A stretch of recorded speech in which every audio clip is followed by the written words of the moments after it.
출애굽기 묵상을 위한 안내. 이 영상은 말씀으로 하나님을 알아가는 TKG를 통해 묵상을 하시는 분들을 위한 출애굽기 안내입니다. 1. 출애굽기의 저자. 출애굽기 안에 모세가 기록했다는 언급이 있습니다. 또 구약과 신약의 저자들이 모세오경의 내용을 언급할 때 모세의 글 또는 모세율법이라고 말합니다. 이러한 사실을 볼 때 출애굽기의 저자는 모세라고 볼 수 있습니다. 2. 출애굽기의 기록 시기. 출애굽기의 기록 시기는 크게 두 가지 학설이 있습니다. 첫째는 고고학적 증거를 따라 이집트 제19왕조의 바로인 람세스 2세 때인 기원전 1290년을 출애굽의 연대로 보는 견해입니다. 둘째는 열왕기상 6장 1절을 기준으로 기원전 1446년 이집트 제18왕조의 바로인 아멘호텝 2세 때를 출애굽의 때로 보는 견해입니다. 열왕기상 6장 1절은 이렇게 말씀하고 있습니다. 이스라엘 자손이 애굽 땅에서 나온 지 480년이요.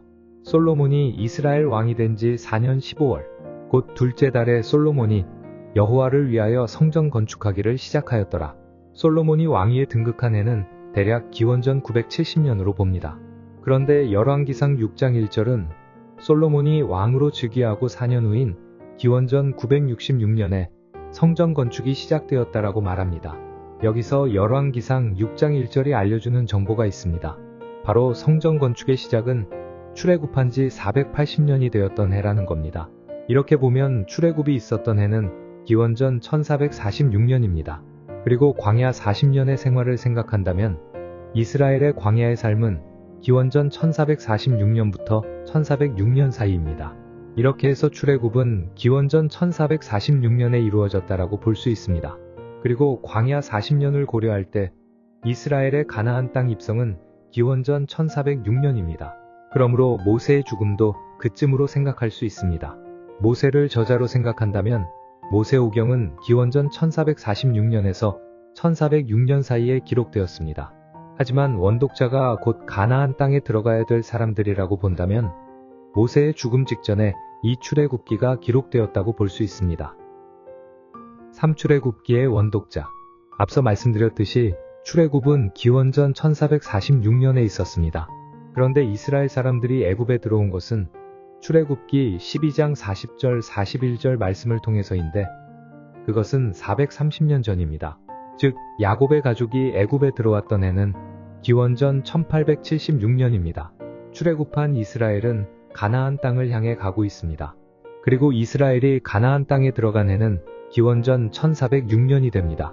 그러므로 출애굽기의 원독자는 기원전 1446년 출애굽한 후 기원전 1406년 가나안 땅에 들어가기 직전인 이스라엘 백성이라고 볼 수 있습니다. 출애굽기 원독자들의 이러한 상황을 살펴볼 때 이 원독자들은 하나님에 대한 지식이 부족했습니다. 대부분 구전으로 하나님을 알았고 하나님에 대한 경험이 부족했습니다. 또 애굽의 영향으로 다신론을 믿었고 그 다신론은 승리를 주는 우월한 신을 찾는 그러한 믿음을 가졌습니다.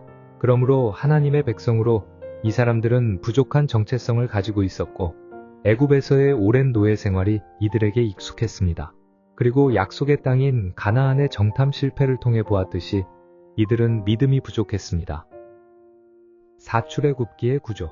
1장 1절에서 4장 23절은 이집트에서 노예 생활하던 이스라엘 백성을 하나님께서 기억하시고 모세를 세워가시는 이야기입니다. 4장 24절부터 12장 36절은 모세를 통해 하나님께서 바로를 꺾으시며 이스라엘 백성을 빼내시기 위해 10가지 재앙을 내리시는 내용입니다.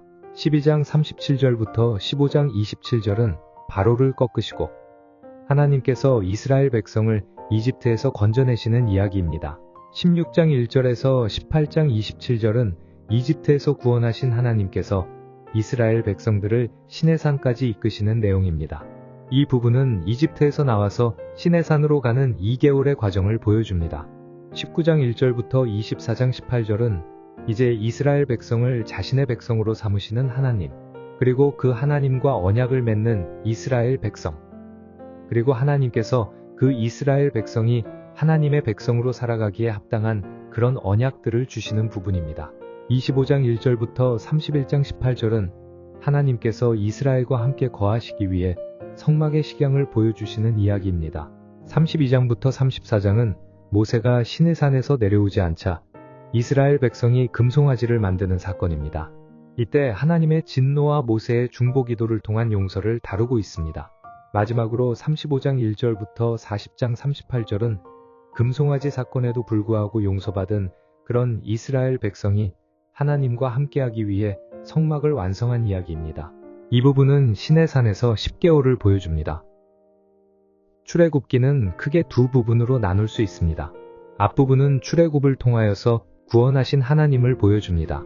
그리고 뒷부분은 하나님의 백성으로 언약을 주시고 하나님과 함께하기 위한 성막을 만드는 과정을 통해 언약의 하나님을 보여주고 있습니다. 5. 출애굽기의 핵심 사상. 출애굽기는 아브라함과의 언약을 맺으신 하나님께서 이집트의 노예인 자기 백성을 구원하시고 제사장 나라가 되게 하기 위해 언약을 맺으시며 그들 안에 거하시기 위해 성막을 만드시는 그런 이야기를 보여주고 있습니다. 6. 출애굽기에 쓰여진 이유. 첫째는 하나님이 이스라엘을 출애굽시키시고 백성 삼으셨다는 것을 알게 하기 위함입니다. 두 번째로는 하나님의 백성으로 언약을 지키며 살게 하기 위해서입니다. 세 번째는 가나안 땅 점령의 정당성을 보여주기 위해서입니다. 네 번째는 하나님이 온 열방의 뛰어난 신임을 알게 하기 위해서입니다. 들어주셔서 감사합니다.